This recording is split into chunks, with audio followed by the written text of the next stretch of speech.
salaamaaleykum nuyu nañ leen ziar leen di leen bëggee bu baax a baax di dellu si waat rek ci yëfu bandi yi nga xam ne moom la Badio Camara président conseil constitutionnel def ànd ci ak Macky Sall bi nga xam ne mu ngi ko def par sa volonté kon lu ñu mën a jàpp rek mooy Badio Camara li mu def moom la xaritam son ami son frère Macky Sall bëgg. Il a fait ce que Macky Sall a toujours voulu ak waa mafia bi yëpp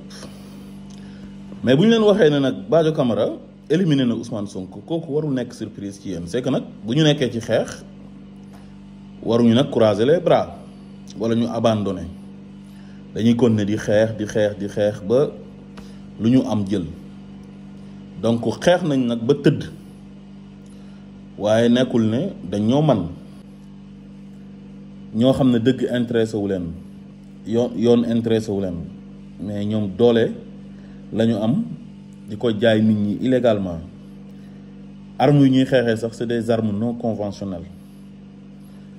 donc suñ demee ba nga xam ne ñoom jaay nañ la doole ci loo xam ne du yoon du dëgg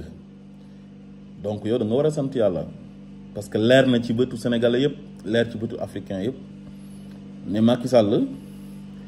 moom moo wax ne Ousmane Sonko du bokk ci élection yi ñu def ko élément de langage gaayam yi di dem ci plateau télévisé yi naan du bokk fu ñu war a gënee sante yàlla mooy ku ñuy ragal ba naan du bokk parce que kooku bu bokkee da leen di gagné ñoom loolu la ñu ragal te nekkuñu ay démocrate nekkuñu ay républicain ba pare duñ ay gor parce que gor soo ñëwee ñu fal la démocratiquement te ki nekkoon président di Abdoulaye Wade mënoon la recaler coono yi nga teg Ousmane Sonko yëpp mënoon na la ko teg defu la ko mu yombalal la lépp ba mu yomb wan nu yassirika lil yusra li yàlla wax yonent bi dañ laa yombalal ngir nga yombalal moom nag mu ñëw ne moom luñ ko yombalal ba mu jot ci réew mi nee na du ko yombalal nawleem ba pare beneen bi mooy Ousmane Sonko dafa am ndam te yàgg na am ndam te day am ndam ba faw lu tax muy am ndam ba faw mooy Ousmane Sonko dafa conscientiser la masse rawatina ak jeunesse bi nga xam ne intéressé wuñu woon ci politique grâce au président Ousmane Sonko ndaw yi léegi dañuy waxtaanee politique dañuy intéressé wu ci les affaires de la cité te bu njëkk ba paa yi rek nga daan dégg ñuy wax waxu politique ñoom sax ñoo naan voté ji donc kon loolu ndam la ci président Ousmane Sonko fexe na ba xale yëpp ñu ngi bàyyi xel ci suñu ay ressources minières soo waxee ñu ne la suñu pétrole suñu gaz suñu zircon tax na tamit ba ñëpp xam seen ay droit ndax jaay doole bi ñu koy jaay doole di jalgati àq ak yelleefam ba tax sénégalais yu bëri tey xam nañ seen droit ndax am na ay juristes toujours yoo xam ne ils sont honnêtes dañuy toog ci plateau télévisé yi di leeralal nit ñi lan moo nekk ci texte yi nit ñi profité nañ ci xam seen ay droit Ousmane Sonko tamit fexe na ba weer ay nit yoo xam ne ay nit dañoo amoon ci ñoom yaakaar di leen topp foog na ay nit ñu baax lañ foog na ay nit ñu honnête lañ am ñoo xam ne ñu ngi mbuboo diine ñu foog ne kuy mbuboo diine kat yow nit ku baax nga war a doon ndekete nit mën ngaa wax ne man diine laay mbuboo te nekkoo sax nit ku baax ndax diine moom agal baax diine dafa dëppoog ay valeur dëppoog baax ak ay nit ñoo xamante ni tey dañ doon woote ne dañoo bëgg Sénégal dañoo bëgg réew mi te effectivement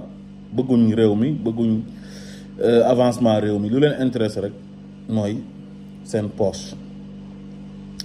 Badio Camara bi nga xam ne nag moom moo éliminé Ousmane Sonko c'est un ami de Macky Sall il fait partie de la mafia donc moom li Macky Sall gëm ba war a éliminer Ousmane Sonko Badio Camara il a la même idéologie donte magistrat la mais ci mafia bi la bokk mafia wu Macky Sall bi parce que fi mu nekk nii Macky Sall moo ko fa teg ñaata magistrat ñoo nekk Sénégal ay mag loolu moo tax tegu leen fa mais Badio Camara Macky Sall moo ko propulsé dafa xam ne li mu bëgg mën na ko defal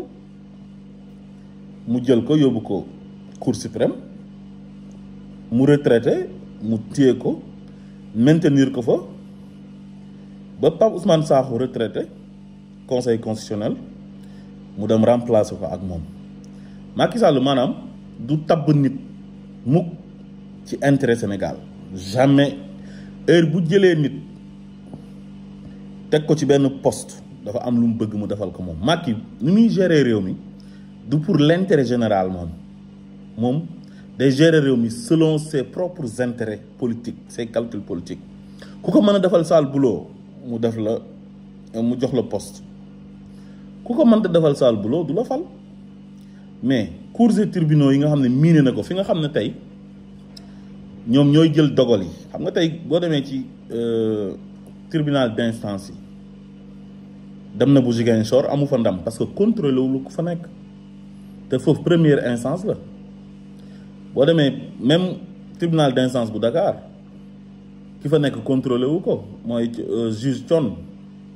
Sabassi moo nekk Ziguinchor. am na ñeneen ñoo xam ne ñu ngi ci tribunaux yi nekk Sénégal soit tribunal d'instance waaye te contrôlé wu leen waaye dafa am ay postes yu stratégiques yoo xam ne fa lay teg ay nitam ces hommes de confiance nga xam ne ay veillu lañ ay bandi lañ comme moom. boo demee cour d'appel kan la fa teg Amadou Diouf la fa teg kooku ñoom ñaar bi ñu xamantee dafa yàgg ça fait très longtemps ñi ngi xamante depuis Kaolack temps yi lycée Gaston Berger xam nga lycée Kaolack bi Gaston Berger la tuddoon bi université Gaston Berger bu Saint-Louis amee 1991 ñu toxal tur bi foofu jël lycée Kaolack bi jox ko Valdiodio Ndiaye en tant que doomu Kaolack ancien ministre de l'intérieur bi nga xam ne moo liiroon discours indépendance bi 1958 bi De Gaulle ñëwee Sénégal loolu parenthèse la. Amadou Diouf boobu nag moom la jël defoon ko procureur muy acharné wu ci kaw président Ousmane Sonko. Mame Mbaye Niang porte plainte mu yokk ci ay injures publiques yokk ci ay recel de documents administratifs ay faux usage de faux te yoonam nekku ci. Amadou Diouf boobu nag après moom la jël yóbbu ko préparé ko yóbbu ko cour d'appel pour mu koj Ousmane Sonko foofu parce que cour d'appel dafa stratégique ci poste yi maanaam première instance bu àttee ba pare da ngay def appel bu ñu defee appel ba pare àtte bi foofu lay yem mais su fekkee ne cour suprême la ñoom dañuy xool ndax kii àtte na yoon wala àttewul yoon ñu kase wala ñu renvoyer wala ñu confirmer ko. donc bi Amadou Diouf demee kan la fa teg Karim Diop booy Amadou Diouf la moo ko Amadou Diouf ñoo nekkoon ci parquet bi foofu ñooñu dañuy exécuter li Macky Sall bëgg lañ koy defal seen yoon nekkul ci ay droit ak loi ay éthique ay valeur ils s'en fout. donc Aly Siré Ba moo nekkoon cour d'appel boobu noonu mu jël yóbbu ko cour suprême kooku tamit day exécuter rek donte dossier Ziguinchor bi Sabassi àtte woon patate chaude la woon ci moom moo tax mu renvoyé waat ko tribunal d'instance pour affaire bi nekk benn dilatoire quoi xaw a yàgg nga xam ne moom sax du ci am yenn responsabilités yu mag yi quoi parce que day xam ne après gars yi dañuy defaat pourvoi en cassation. léegi nag groupe boobu yëpp boo leen jëlee ak yeneen magistrats yoo xam ne ci ñoom lañ bokk ñooñu dañoo bokk ci ñuy xeex Ousmane Sonko ñooñu dañoo am problème ak Ousmane Sonko ñooñu dañoo bokk ci système bi Ousmane Sonko arrangé wu leen ci administration bi Thiendella ak Cheikh Issa Sall bi nga xam ne xaritu Ousmane Sonko la woon. ñooñu ñëpp tey Ousmane Sonko bu jàllee ba nekk président mais dañuy gêné wu dañuy ruus ay boo demee gendarmerie di nga fa fekk ay Moussa Fall même chose nga dem fekk police Bokar Yàgg ak commissaire Sangaré ak ñeneen boo demee ci këru diine yi sëriñ si di nga fa fekk ñoo xam ne Ousmane Sonko arrangé wu leen ñoom it ñu ngi ci mafia bi ñu ngi ci complot bi lii c'est un complot boo xam ne bu yàgg la. boo demee ci presse bi pareil ci communicateur traditionnel yi pareil nga dem ci entité yi nekk Sénégal yëpp di nga fa fekk ñoo xam ne Ousmane Sonko arrangé wu leen te dañoo bokk ci groupe bi nga xam ne dañuy xeex Ousmane Sonko kon Badio Camara bu invalidé candidature Ousmane Sonko loolu mooy géej am na ndox parce que Badio Camara ci mafia bi la bokk ci système bi la bokk Macky Sall defal na ko teraanga joo xamante ni Macky du bëgg dara mu koy bañ donte loolu intérêt Sénégal yëpp la maanaam Badio Camara dafa tas yaakaaru des millions de Sénégalais comme que attan na ko nag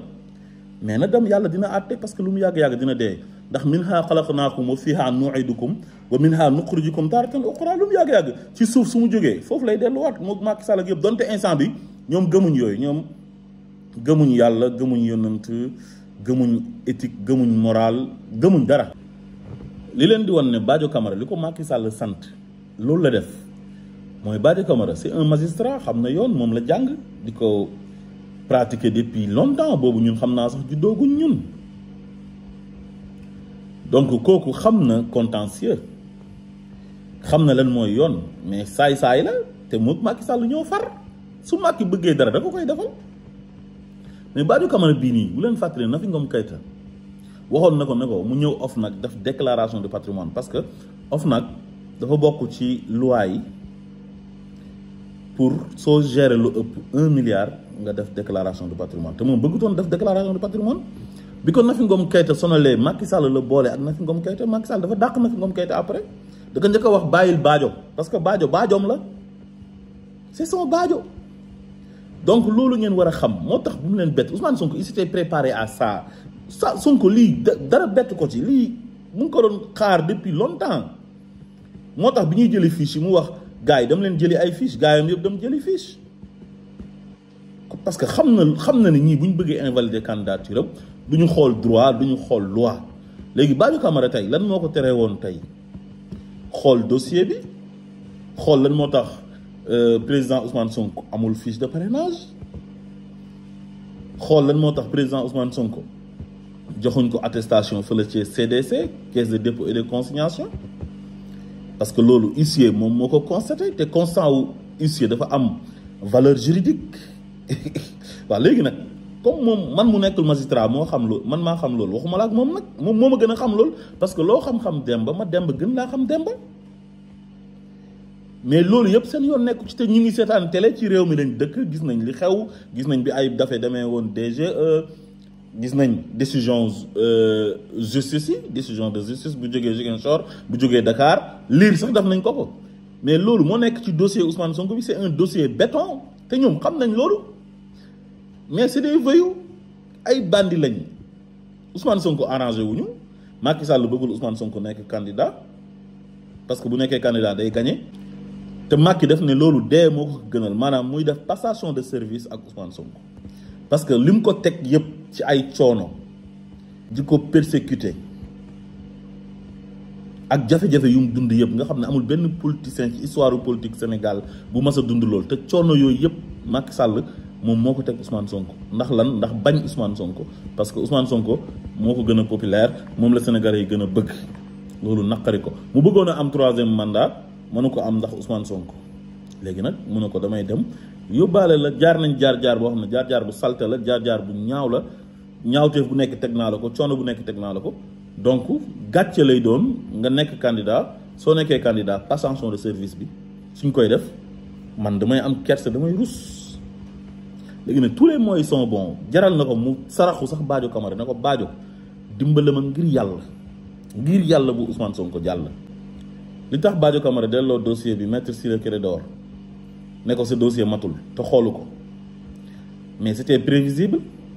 parce que yéen a ngi fàttaliku Badio Camara temps yi passé rek bindoon na fi benn communiqué di rappeler 9 pièces yi pour dépôt de candidature kuy déposer sa candidature dafa am 9 pièces yoo xam ne da nga ko war a matal soo ko matalul kenn du valider sa candidature dañ koy invalider mais Ousmane Sonko moo taxoon mu doon wax loolu parce que boobu préparé wu nañ seen benn coup ba pare Macky Sall jox na ndigal waa DGE direction générale des élections ministre bi ak Thiendella na leen Ousmane Sonko bu fi mandataire am ñëwee bu leen ko jox dara bu leen ko jox fiche de parrainage wax ko Cheikh Issa Sall na ko bu ko jox attestation quittance bi sax daf leen a rëcc bi ñu joxee quittance ba pare ba ay dafay def déclaration si lañ nag oote foofu noonu ne leen lu tax ngeen jël versement bi lu tax ngeen jox leen quittance waaye bu leen jox attestation léegi nag pour bu ñu ñëwee conseil constitutionnel Badio Camara ne seen dossier matul loolu yëpp dañ koy déggoo ñooy toog di reerandoor di waxtaan Badio Camara day dem kër Macky Sall di fa reer di waxtaan donc loolu la demee lii daal jarul kenn di ci mer wala dara parce que c'est flagrant dafa leer benn processus la bu yàgg pour liquider un adversaire politique te duñ ko teg ci yoon donc am na ay magistrats yu nekk seen biir ñoom bokkuñ ci fexe nañ ba àtte nañ luy yoon waaye nag ñi leen féetee kaw nga xam ne ñoom ñoo yore dogal bu mujj bi ñooñu la Macky Sall téye ñoom ak Macky Sall ñoom ñoo far te defal nañ Macky Sall li mu bëgg donc pour man daal nañu gën a focus gën a xeex continuer xeex bi parce que xeex moom doo bàyyi yow continuer rek di xeex man moom Macky Sall lu ma ko wax mooy ne nga nekk président nga ñàkk nekk président et même boo wàccee damay continuer di xeex ak yow man Macky Sall damay sama xeex ak moom du jeex ba àdduna du tukki te du ma ko baal ba àdduna du tukki parce que dafa tooñ Sénégal ay junney nit ay millions wu sénégalais la Macky Sall tooñ porté leen ay préjudice yàq seen àdduna ñii mu yàq seen xol ñii tax nañ Macky Sall am na ñoo xam ne feebar nañ ndax moom ndax naqar yu muy teg sénégalais yi ak coono yu muy teg sénégalais yi